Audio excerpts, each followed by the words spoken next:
What's up, YouTube? Hope you guys are all doing well. So I have a little bit of conflict that I just need to share with you guys, just to be completely transparent. Every single day, I have a certain amount of time that I allocate towards poker, whether it being editing or playing.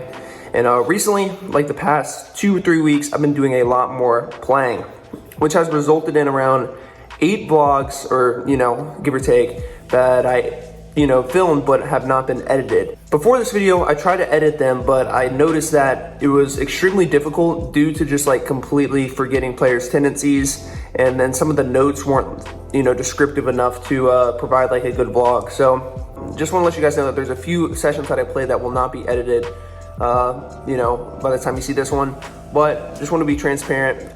I did book a loss in a few of them. I'll let you guys know the results at the end of this. But yeah, I also played with another vlogger, which is really cool, so I'm sure you guys will enjoy that. Hope you guys enjoy this video. This one is probably my favorite video to date. So yeah, I'm sure you guys will like it. Please leave a thumbs up, subscribe if you haven't already. And yeah, let's get straight to the table footage. We're gonna be playing some 2-5 down at Seminole Casino Coconut Creek. And yeah, I'm sure you guys will like it. Peace, see you guys.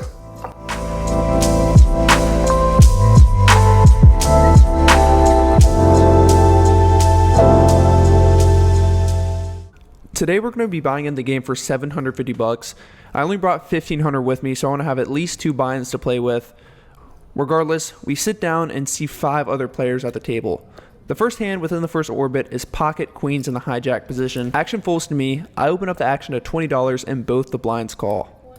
Going 3 ways to a flop in position, which is probably the worst flop I could possibly ask for. It comes down ace, king, deuce with 2 diamonds. Obviously not the board we were hoping for. Action does check to me as I figured it would. With a pair and a backdoor flush draw, we definitely have enough equity to just check this and evaluate some turns. Still going 3 ways to a turn, which is a 4 of spades. It does not help us whatsoever, and the small blind elects to lead out for $30. The big blind elects on a call and action's down on me. I don't have much of a decision. Even though the hand looks absolutely beautiful pre-flop, it turned into a pile of garbage, so I just elect on a fold. Still waiting to win our first pot of the session, and hopefully that can change when we look down at the ducks. Pocket 2s in the small blind position. The low jack opens the action up to $15. I elect on a flat call, and the big blind tags along as well. So we're going 3 ways to a flop, which comes down queen 10-10 with 2 hearts. Action starts with me, and I'll be checking 100% of my range to the initial aggressor, so no different in this hand. I check it to him, and he throws out another bet of $15. 15 seems like a fair price to me. I like to make the call and the big blind gets out of the way. So now we're just going heads up to a turn, which comes down a 5 of spades. If we have the best hand on the flop, we should most likely still have it. I check, and this time he decides I need check back. After the weak flop sizing and a check back on the turn, I'm almost guaranteed we have the best hand now. So praying to see a clean river, which looks safe to me, is a 6 of hearts. He'd still be betting all of his flush draws most likely, so when I check it and he checks it back, I happily table the deuces and we take down a pretty uneventful pot. At least we got some of the money back from that pocket queen's hand. Thank you. Still playing 6-handed when we look down at ace-9 offsuit in the cutoff. Definitely going to be opening up almost any ace in the spot, so I raise it up to $15. The small blind, on the other hand, elects that that's not enough. He raises it up to $65, and the big blind flat calls. Action's now on me, and I definitely don't want to be flat calling with ace-9, even though we're in position. Having an ace in the spot's really nice because we block a lot of those super strong hands. I think I'd get a lot of credit with a 3-bet because I haven't done one so far in this game. So I 3-bet all the way to $220, and luckily both of them let it go immediately. So we take down $130 without even seeing a flop. Alrighty guys, so this hand coming up is by far the most interesting hand I've played on the channel so far. We have pocket 7s in the big blind, and about the whole table limps. We have 4 limps to us, and with a pair, we definitely want to be isolating and narrowing out the field. So I raise up to $40, and we only get 1 caller in the hijack. This player, I haven't played with him before, but he does have me covered with around $1,000 in a stack. So we're going to go heads up to a flop, which looks pretty good to me. It comes down 8 high with 2 hearts on board. I don't think he ever has an 8 here, as we do block 7-8, but I guess he could have 8-9 or maybe ace-8. Regardless, there's way more holdings that we could get value from, such as any flush draws or just denying equity from any overcards. So I bet out a sizing that's probably a little bit too small. I bet out $30, And it looks like the hijack agrees, as he immediately raises to $130 almost instantly with not much thought. I don't think this player ever has an 8 here. I don't think he'd be capable of over-reffing it to this extent. There's no 2-pair combos that really make a lot of sense. Maybe he could have pocket 4s or pocket 2s, but I think my hand's just a little bit too strong to fold quite yet, so I like to make the call. Still going heads up to a turn, which is probably the most interesting card in the deck. The turn is a 7 of hearts. So now we have a set, but the most obvious draw just came in, which is the flush draw.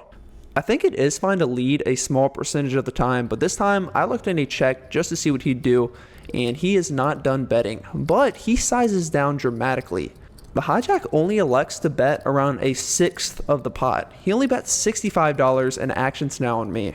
This bet sizing he chose can be interpreted 2 different ways. The first way could be that he obviously just completed his flush, and he's just trying to squeak out a little bit of value. The second way, and which was the way that I perceived it at the time, is that he was just taking a stab on the flop, and now he picked up equity and is trying to see a free-ish, or not free, but like a discounted river. So with that being said, a set is a pretty strong hand, so I elect to raise it all the way up to $250. I've spoken with a few people about this hand, and I've come to the conclusion that this raise is a little bit too large. Even though relative to the pot it's fine, but I think he'd only be continuing with hands that are better than ours with this exact sizing, as I only have around $400 behind. He kind of agonizes, which is normally a pretty obvious tell that he's strong, and he does eventually elect on a call. After this little Hollywood action, along with him just simply making the call, I'm almost always assuming I'm beat here, so on most rivers, I think I'm going to try to set my own price or just check it and give up. Or we can do something else. Well, we need help from the dealer. If he can just pair this bottom card and fill us up, maybe we can jam all in and try to cooler, which I'm almost certain is a flush. And boom, that's exactly what he does. He pairs the bottom card, so now we have a full house, 7 full of 4s, and action starts with us. My logic still hasn't changed. When action's down on me, I have around $405 behind, which is a perfect amount to get value from a flush. So that's what I do. I jam all in for $405, and he snap calls. Before I even table my hand, he shows queen 6 of hearts, and we scoop a massive pot. So we made the right call on the flop. We got a bit unlucky on the turn, but the odds were back in our favor on the river. We scoop almost a $1,700 pot within the first 30 minutes of play, in which our chip stack has now accumulated all the way up to $1,650, so we're already up $900 within the first 30 minutes of sitting at the table. Let me hear y'all's thoughts on that one in the comments. What would you guys do on the turn? I think the flop in the river is pretty straightforward, but I'd love to hear y'all's opinion. In this next hand, we look down at 9-10 offsuit in the cutoff. We're still playing 6-handed, so I think this is a fine open to $15. I think the button notices I'm opening a little bit too wide as he 3-bets to $50. The big blind elects on a call and actions now on me. For $35 more with a hand that flops decent, I elect to make the call, and we're going 3 ways to a flop. So when you play 9-10 offsuit, flopping open-ended is probably one of the best situations you can get yourself into. The big blind checks, and I check it to the initial aggressor, and to my surprise, he checks it back. So we're going to see a free turn, which brings no help. It is a 5. Planning on firing on this card, but the big blind takes away that option from me. The big blind player bets out $70, and action is now on me. The big blind's sitting with around $750 behind, so if I hit one of my outs, hopefully I can get his whole stack. I like to just call, which probably isn't ideal with 10 high, but it is what it is, and the button gets out of the way. Praying that we see a card that can improve us, which is exactly what comes. It is probably the best card in the deck. It is a offsuit 6. Literally couldn't have asked for a better card, and when action's down on the big blind, he thinks that this is a pretty good card too, as he almost bets pot. The big blind reaches for 2 black chips and 3 green chips, which totals $275. I'm trying to contain my excitement in my seat. Obviously, we're going to be putting in a raise, but what sizing should we choose is the question. I think I actually like an overbet in this spot, as if for some reason he has any 9, he's going to be calling off regardless. If he has any 4, he's going to be calling off a decent percentage of the time as well. But if he has any hand, such as like a busted flush draw, he's not going to be calling any size raise regardless. So let's go ahead and just put the maximum on, see if we can get his whole stack. I jam all in for $750, and he does not snap call, which is unfortunate. Obviously preying on a call in which that looks kind of promising as he fiddles his chips, but he thinks better of the situation and unfortunately lets his cards go. A pretty loose defend pre-flop results in a pretty decent sized pot getting pushed our way. Happy to take it down, and we literally just cannot lose a pot today. Hopefully we can keep the run good going into the late hours of the night. Alright guys, I just want to share y'all this app real quick called Rad Poker. What it is, it's a fast-paced heads-up no-limit app that strengthens your heads-up play online, but also in the casino as well. So as you guys see here, I get it in good, but unfortunately, I get outflopped, and I cannot improve. The app's always a good time. If you guys want to download it, just search up Rad Poker in the App Store, and let me know if I hop in game with you in the comments below. A lot of y'all have already let me know, and I'll be happy to play with a lot of y'all in the future. Alright, let's get back with the hand. With around $1,900 in our stack, still playing six-handed, we look down at a very marginal, suspicious hand.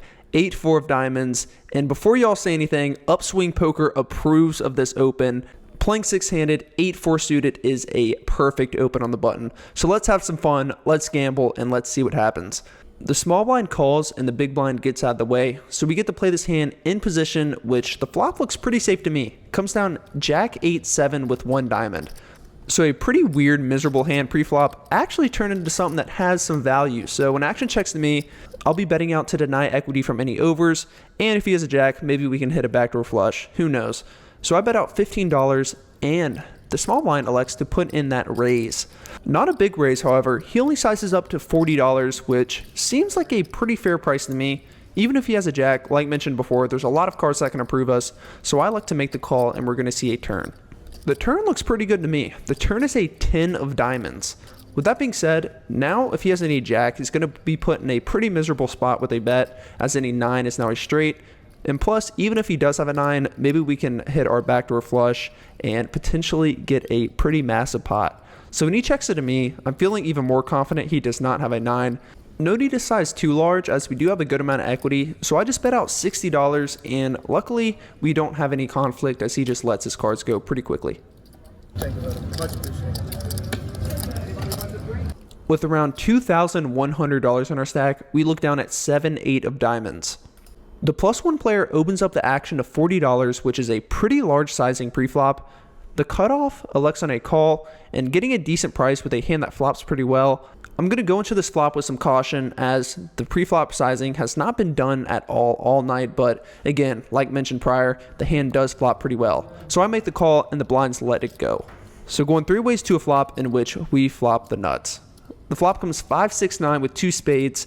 The +1 player actually does elect to slow down on this board. He checks it, and the cutoff player, the player directly to my right, bets out $75. I sympathize for this player. I recommend he take some ibuprofen, as he is about to be in a world of pain. I can go either way with this one, with a smooth call or a raise. This time, I like to just fast play it, as obviously we don't block any of the flush draws, or maybe if he has an overpair such as like 10s or jacks, we can get value from that as well. So I raise it up to $225, and the initial aggressor unfortunately lets his cards go. Action is now back on the cutoff, hoping that he can get out of line. Maybe he can even put in a raise, but unfortunately, he thinks better of the situation and lets his hand go. He's been playing pretty aggressive all night, so I don't think he might have had much of anything, or maybe he was just testing the waters with like a middle pair. But regardless, always happy to see the chips come our way.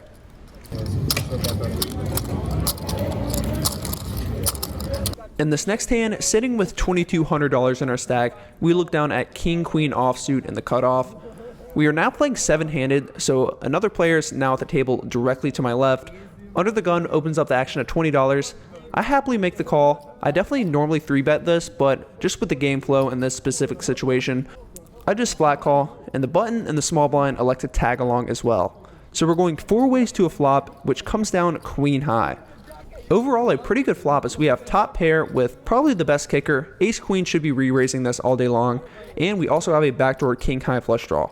The under the gun player is not done betting. He bets out $65, and of course, I'm not going anywhere with my top pair. No need to raise, I just make the call, and the action's now on the button. The button, however, thinks his hand is pretty good as he just puts all his chips in the middle, all $320 of them. Action does fold back around to me as I figured, and now I have a decision to be made. Having king queen specifically in this spot's a bit annoying as we block some of the open-ended possibilities such as like king 10, and then also it being a diamond blocks some of the possible flush draws. So with that being said, logically his jam should be more weighted towards value. But at the same time, we are, the way the hand's been played, kind of like at the top of our range. Sure, if he has a set of sixes, so be it. I don't think he would ever have jacks on the button. With all the factors included, and normally in tight spots like these, I generally elect on a call, especially just not knowing his tendencies. At the end of the day, he could just have a whole bunch of crap that just wants to gamble, so I like to just make the call, and we're off to see 2 more cards. I ask him if he wants to run it more than once. He declines, so we're off to just see 2 cards. The turn is a 7. All things considered, shouldn't have changed much of anything, but the river, on the other hand, is a 9 of diamonds, which completes king 10 and the most obvious flush draw. But to my surprise, he just has king jack. So I guess he decided that his middle pair was good. Maybe he turned it into a bluff. I don't know, but we make a pretty debatably loose call on the flop, and we beat one of the few hands that I guess would take this line. I really don't know, but regardless, happy to add some more ammo into our chip stack, and once again, we win another monstrous pot tonight. Sitting with $2,600 in our stack, when we look down at 2 9s in the under the gun position, there is a button straddle in this hand and both the blinds call. 9s are just too strong in this spot, so let's bump it up to $55. And to my surprise, the low jack player bumps it up even more. He raises up to $165 and action folds back around to me. This isn't the first 3-bet this player has done to me tonight. If you guys remember the ace-9 offsuit hand, yeah, that was that same player. So when action folds back around to me, 9s are just simply too strong to fold in this spot, so I like to just make the call and we're off to see a flop. Going heads up to a flop at a position which comes down 3-3-4 rainbow. I check it to him as I would with 100% of my range, and he bets out a sizing of $100. $100 seems like a fair price to me. I like to make the call and we're off to see a turn. Feeling confident in my pair of 9s, hopefully we can avoid any overcard, which is what we do. The turn is a 4. So now there's 2 pairs on the board and action's now on me. I do something that's very unorthodox that I probably rarely do or maybe never have done before. So this player, he only has around $275 behind, which is less than a half pot size bet. With that being said, I don't want to see any ugly overcards on the river, and from his perspective, if he has an ace, it could be looking like that I'm trying to push him off a chop. So I lead out and put him all in, obviously hoping for a call, but unfortunately, he immediately lets his cards go, so I'm assuming he didn't have much of anything, but regardless, happy to take it down. With the last hand of the night, we look down at ace-jack offsuit on the button. The low jack, a player in which shipped $500 in a $30 pot pre-flop against another player at the table, elects to open up the action at $25.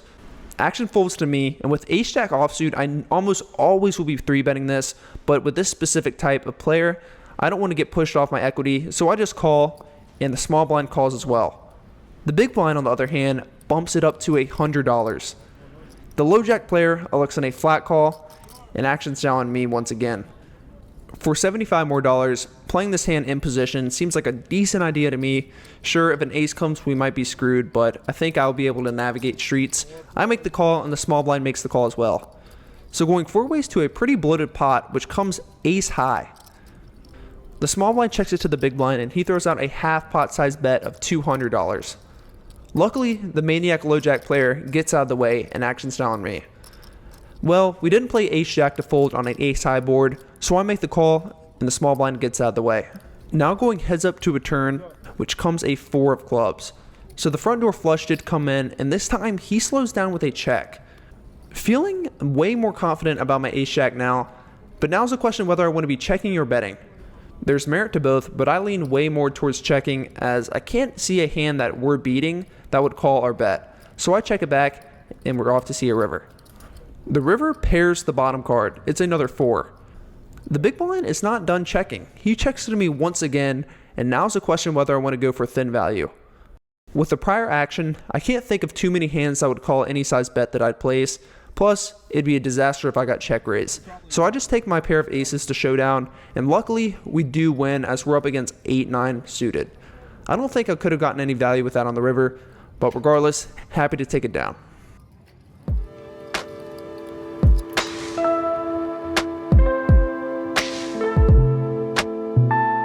What is up, YouTube? We just got out of the casino and I feel like $100 right now.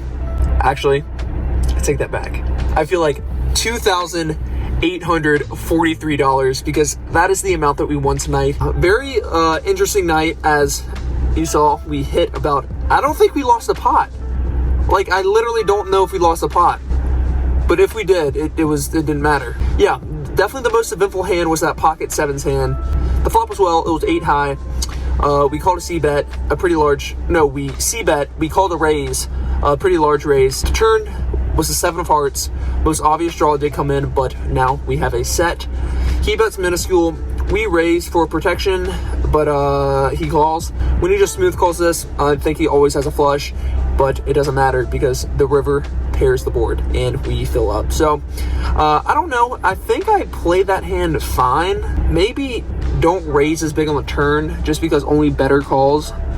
But yeah, I don't know what to say, guys. I think it is safe to say that the run good has came back. All right, guys, that's all I got. Please click the thumbs up button and then subscribe if you want to. Hopefully, we can get this run good for quite some time. But if not, the run good in this session can fulfill probably like 3 months worth of poker playing. So yeah, I can't really complain.